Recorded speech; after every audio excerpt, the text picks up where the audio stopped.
ಎಲ್ಲಾ ಗೃಹಲಕ್ಷ್ಮಿಯರಿಗೆ ಬೆಳ್ಳಂಬೆಳಗ್ಗೆ ಒಂದು ಭರ್ಜರಿ ಗುಡ್ ನ್ಯೂಸ್ ಬಂದಿದೆ. ಹೌದು, ಈಗ ನಮ್ಮ ರಾಜ್ಯ ಸರ್ಕಾರದಲ್ಲಿ ಗೃಹಲಕ್ಷ್ಮಿ ಯೋಜನೆ ಅಡಿಯಲ್ಲಿ ಸಿಎಂ ಸಿದ್ದರಾಮಯ್ಯ ಅವರು ಪ್ರತಿ ತಿಂಗಳು 2,200 ರೂಪಾಯಿ ಹಣನ ಹೇಗೆ ಕೊಡ್ತಾ ಇದ್ದಾರೋ, ಅದೇ ರೀತಿಯಾಗಿ ಕೇಂದ್ರ ಸರ್ಕಾರದಿಂದ ಅಂದ್ರೆ ನಮ್ಮ ನರೇಂದ್ರ ಮೋದಿ ಅವರ ಸರ್ಕಾರದಿಂದ ಪ್ರತಿಯೊಂದು ಮಹಿಳೆಗೂ ಕೂಡ 2,000 ರೂಪಾಯಿ ಹಣನ ಹಾಕ್ತಾರಂತೆ. ಸೊ ಇದು ಯಾವ ಯೋಜನೆ, ಇದಕ್ಕೆ ಹೇಗೆ ಅಪ್ಲೈ ಮಾಡಬೇಕು? ಗೃಹಲಕ್ಷ್ಮಿ ಅಪ್ಲೈ ಮಾಡಿದ್ದು ಅಲ್ವಾ, ಅದೇ ರೀತಿ ಅಪ್ಲೈ ಮಾಡಬೇಕಾ? ಇದನ್ನ ಯಾಕೆ ಜಾರಿಗೆ ತರ್ತಿದ್ದಾರೆ? ಪ್ರತಿಯೊಂದು ಮಾಹಿತಿಯನ್ನ ತಿಳಿಸ್ಕೊಡ್ತೀನಿ. ವಿಡಿಯೋನ ಕಂಪ್ಲೀಟ್ ಆಗಿ ನೋಡಿ, ಎಲ್ಲೂ ಕೂಡ ಸ್ಕಿಪ್ ಮಾಡಬೇಡಿ. ಹಾಗೆ ಮೊದಲನೇ ಬಾರಿ ನನ್ನ ಚಾನಲ್ ನೋಡ್ತಾ ಇದ್ರೆ, ಇಲ್ಲಿವರೆಗೂ ಸಬ್ಸ್ಕ್ರೈಬ್ ಮಾಡ್ಕೊಂಡಿಲ್ಲ ಅಂದ್ರೆ ದಯವಿಟ್ಟು ಸಬ್ಸ್ಕ್ರೈಬ್ ಮಾಡ್ಕೊಳ್ಳಿ. ಇವಾಗ ನೋಡಿ, ಕರ್ನಾಟಕದಲ್ಲಿ ಕಾಂಗ್ರೆಸ್ ಸರ್ಕಾರ ಅಧಿಕಾರದಲ್ಲಿದೆ. ಅಂದ್ರೆ ಕರ್ನಾಟಕದಲ್ಲಿ ಕಾಂಗ್ರೆಸ್ ಗೆದ್ದಿರೋದ್ರಿಂದ ಪ್ರತಿ ತಿಂಗಳು ಕೂಡ ಮಹಿಳೆಯರಿಗೆ ಗೃಹಲಕ್ಷ್ಮಿ ಯೋಜನೆ 2,000 ರೂಪಾಯಿ ಹಣನ ಹಾಕ್ತಾ ಇದೆ. ಏನಕ್ಕೆ ಹಣ ಹಾಕ್ತಾ ಇದೆ ಅಂದ್ರೆ, ಮಹಿಳೆಯರನ್ನ ಆರ್ಥಿಕವಾಗಿ ಸ್ವಾವಲಂಬನೆ ಮಾಡೋದು. ಅವ್ರಿಗೇನೋ ಒಂದ್ ಸ್ವಲ್ಪ ಹಣಕಾಸಿನ ನೆರವು ಬೇಕಾಗಿರುತ್ತೆ, ಅದನ್ನ ನಮ್ಮ ರಾಜ್ಯ ಸರ್ಕಾರದಿಂದ ಕೊಡುವಂತದ್ದು. ಬೇರೆ ಯಾರನ್ನ ಅವಲಂಬಿಸೋದು ಬೇಡ. ಏನಕ್ಕೋ ಒಂದ್ 10 ರೂಪಾಯಿ ಬೇಕು ಅಂದ್ರೆ ಅವ್ರ ಯಜಮಾನ್ರ ಹತ್ರನೋ, ಅವ್ರ ಮಗನ ಹತ್ರನೋ, ಬೇರೆ ಯಾರ ಹತ್ರನೋ ಕೇಳಬೇಕಾಗುತ್ತೆ. ಸೊ ಆದ್ರೆ ನಾವು ನಮ್ಮ ಸರ್ಕಾರದಿಂದ 2,000 ರೂಪಾಯಿ ಕೊಟ್ರೆ ಅವ್ರಿಗೆ ಏನ್ ಬೇಕಾಗಿರುತ್ತೋ ಅಲ್ಪ ಸ್ವಲ್ಪ ಖರ್ಚಾದ್ರೂ ಅವ್ರು ನೋಡ್ಕೋಬಹುದು. ಅದಕ್ಕೋಸ್ಕರ ನಾವು ಪ್ರತಿ ತಿಂಗಳು 2,000 ರೂಪಾಯಿ ಹಣ ಹಾಕ್ತೀವಿ ಅಂತ ಕರ್ನಾಟಕದಲ್ಲಿ ಇದನ್ನ ಕೊಡ್ತಾ ಇದ್ದಾರೆ. ಅದೇ ರೀತಿಯಾಗಿ ಬೇರೆ ಬೇರೆ ರಾಜ್ಯಗಳಲ್ಲಿ, ಮಹಾರಾಷ್ಟ್ರ ಆಗಿರಬಹುದು ಅಥವಾ ಇನ್ನೊಂದಷ್ಟು ರಾಜ್ಯಗಳಲ್ಲಿ ಯಾವ ಸರ್ಕಾರ ಅಧಿಕಾರದಲ್ಲಿ ಇರುತ್ತೋ, ಅಲ್ಲಿ ಬಿಜೆಪಿ ಅಧಿಕಾರದಲ್ಲಿ ಇತ್ತು ಅಂದ್ರೆ ಬಿಜೆಪಿನೋ, ಅಥವಾ ಕಾಂಗ್ರೆಸ್ ಅಧಿಕಾರದಲ್ಲಿ ಇತ್ತು ಅಂದ್ರೆ ಕಾಂಗ್ರೆಸ್ 2,200 ರೂಪಾಯಿ ಹಣನ ನಮ್ಮ ಕಡೆಯಿಂದ ನಾವು ಕೊಡ್ತಾ ಇದೀವಿ ಅಂತ ಅನೌನ್ಸ್ ಮಾಡಿ ಸ್ವಲ್ಪ ಕಡೆ ಕೊಡ್ತಾ ಇದ್ದಾರೆ. ಸ್ವಲ್ಪ ಕಡೆ ಅದರಿಂದ ಜನರಿಗೆ ಹೆಲ್ಪ್ ಕೂಡ ಆಗ್ತಾ ಇದೆ. ಇನ್ನು ನಮ್ಮ ಕರ್ನಾಟಕದಲ್ಲೂ ಕೂಡ ಇಲ್ಲಿವರೆಗೂ ಸುಮಾರು 30,000 ರೂಪಾಯಿ ಅಷ್ಟು ಹಣ ಕೊಟ್ಟಿದ್ದಾರೆ. ಬಹಳಷ್ಟು ಮಹಿಳೆಯರು ಇದನ್ನ ಉಪಯೋಗ ಮಾಡ್ಕೊಂಡಿದ್ದಾರೆ. ಕೆಲವರು ಮನೆ ಕಟ್ಸ್ಕೊಂಡಿದ್ದಾರೆ, ಕೆಲವರು ಶೌಚಾಲಯ ಕಟ್ಟಿಸ್ಕೊಂಡಿದ್ದಾರೆ, ಬಳೆ ಅಂಗಡಿ ಇಟ್ಕೊಂಡಿದ್ದಾರೆ. ಏನೋ ಒಂದು ಅವ್ರ ದುಡಿಮೆಗೆ ಒಂದು ದಾರಿಯನ್ನ ನಮ್ಮ ಕಾಂಗ್ರೆಸ್ ಸರ್ಕಾರ ಮಾಡಿಕೊಟ್ಟಿದೆ ಕರ್ನಾಟಕದಲ್ಲಿ. ಅದೇ ರೀತಿಯಾಗಿ ಮೋದಿ ಅವರ ಕೇಂದ್ರ ಸರ್ಕಾರ ಒಂದು ಹೊಸ ಯೋಜನೆಯನ್ನ ತರ್ತಾ ಇದೆಯಂತೆ. ಸೊ ಈ ಯೋಜನೆ ಮೂಲಕ ಈಗ ಕರ್ನಾಟಕದಲ್ಲಿ ಕಾಂಗ್ರೆಸ್ 2,000 ರೂಪಾಯಿ ಕೊಡ್ತಾ ಇದೆ ಅನ್ಕೊಳ್ಳಿ. ಓಕೆ, ಇದು ನಮ್ ಚಿಕ್ಕದು. ಅಂದ್ರೆ ಈಗ ಸಿದ್ದರಾಮಯ್ಯ ಅವರು ಕರ್ನಾಟಕಕ್ಕೆ ಮಾತ್ರ ಸುಮಾರು 2,22,00,000 ಜನ ಮಹಿಳೆಯರಿಗೆ ಗೃಹಲಕ್ಷ್ಮಿ ಯೋಜನೆಯ ಹಣ ಹಾಕ್ತಾ ಇದ್ದಾರೆ.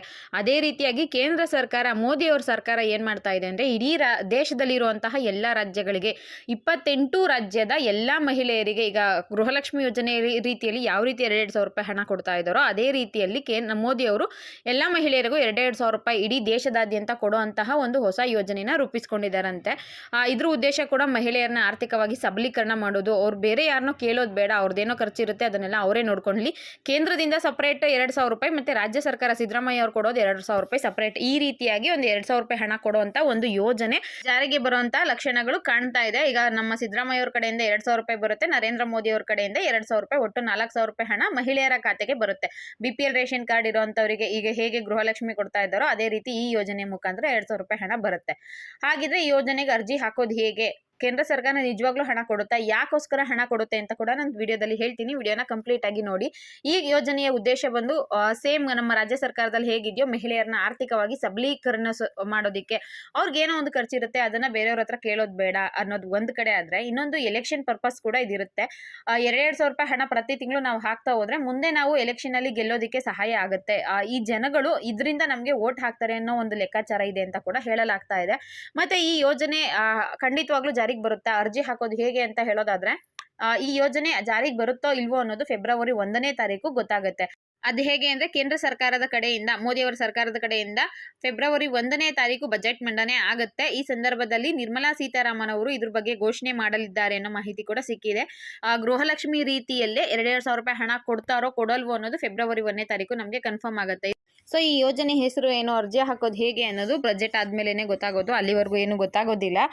ಇದು ಈ ಯೋಜನೆ ಜಾರಿಗೆ ಪಕ್ಕಾ ಬರುತ್ತೆ ಅಂತ ನೀವು ನನ್ನ ಕೇಳೋದಾದ್ರೆ, ನನ್ನ ಒಪಿನಿಯನ್ ಅಷ್ಟೇ ನಾನು ಹೇಳ್ತಾ ಇರೋದು. ರಾಜ್ಯ ಸರ್ಕಾರದಿಂದ ಈಗ ಪ್ರತಿ ತಿಂಗಳು 2,000 ರೂಪಾಯಿ ಹಣ ಕೊಡ್ತಾ ಇದ್ದಾರೆ. ಸುಮಾರು 2,23,00,000 ಜನ ಮಹಿಳೆಯರಿಗೆ ಪ್ರತಿ ತಿಂಗಳು ಹಣನ ಹಾಕ್ತಿದ್ದಾರೆ.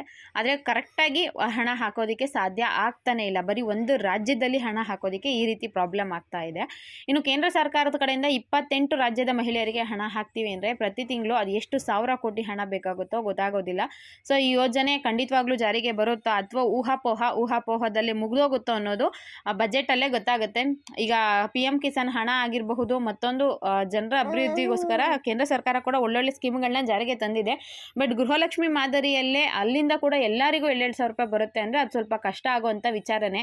ಸೋಷಿಯಲ್ ಮೀಡಿಯಾದಲ್ಲಿ ಖಂಡಿತವಾಗ್ಲೂ ಕೊಡ್ತಾರೆ ಅನ್ನೋ ಥರ ಹೇಳ್ತಿದ್ದಾರೆ. ಬಟ್ ನೋಡೋಣ, ನಿರ್ಮಲಾ ಸೀತಾರಾಮನ್ ಅವರು ಬಜೆಟಲ್ಲಿ ಮಂಡನೆ ಮಾಡಿದ್ರು ಅಂದರೆ ಖಂಡಿತವಾಗ್ಲೂ ಹಣ ಬರುತ್ತೆ. ಇಲ್ಲ ಅಂದರೆ ಇದು ಓದ್ಸಲ ಥರ ಊಹಾಪೋಹನೆ ಆಗುತ್ತೆ. ಲಾಸ್ಟ್ ಟೈಮ್ ಕೂಡ PM ಕಿಸಾನ್ ಅಮೌಂಟ್ನ ಜಾಸ್ತಿ ಮಾಡ್ತಾರೆ, ಬಜೆಟಲ್ಲಿ ಘೋಷಣೆ ಮಾಡ್ತಾರೆ ಅಂತ ಹೇಳಿದರು. ಬಟ್ ಬಜೆಟಲ್ಲಿ ಘೋಷಣೆ ಏನೂ ಆಗಲಿಲ್ಲ. ಇದು ಕೂಡ ಗೃಹಲಕ್ಷ್ಮಿ ರೀತಿಯಲ್ಲಿ 2,000 ರೂಪಾಯಿ ಹಣ ಕೊಡ್ತಾರೆ ಅಂತ ಹೇಳ್ತಾ ಇದ್ದಾರೆ. ಬಜೆಟಲ್ಲಿ ಕನ್ಫರ್ಮ್ ಆಗುತ್ತೆ, ಅಲ್ಲಿವರೆಗೂ ವೆಯ್ಟ್ ಮಾಡಿ ಅಂತ ಹೇಳ್ತಾ ಈ ವಿಡಿಯೋನ ಇಲ್ಲಿಗೆ ಮುಗಿಸ್ತಾ ಇದ್ದೀನಿ. ಈ ವಿಡಿಯೋ ನೋಡಿದ ಪ್ರತಿಯೊಬ್ಬರಿಗೂ ಕೂಡ ನನ್ನ ಹೃದಯಪೂರ್ವಕ ಧನ್ಯಗಳು. ಇಷ್ಟ ಆಗಿದ್ರೆ ಲೈಕ್ ಮಾಡಿ. Thank you.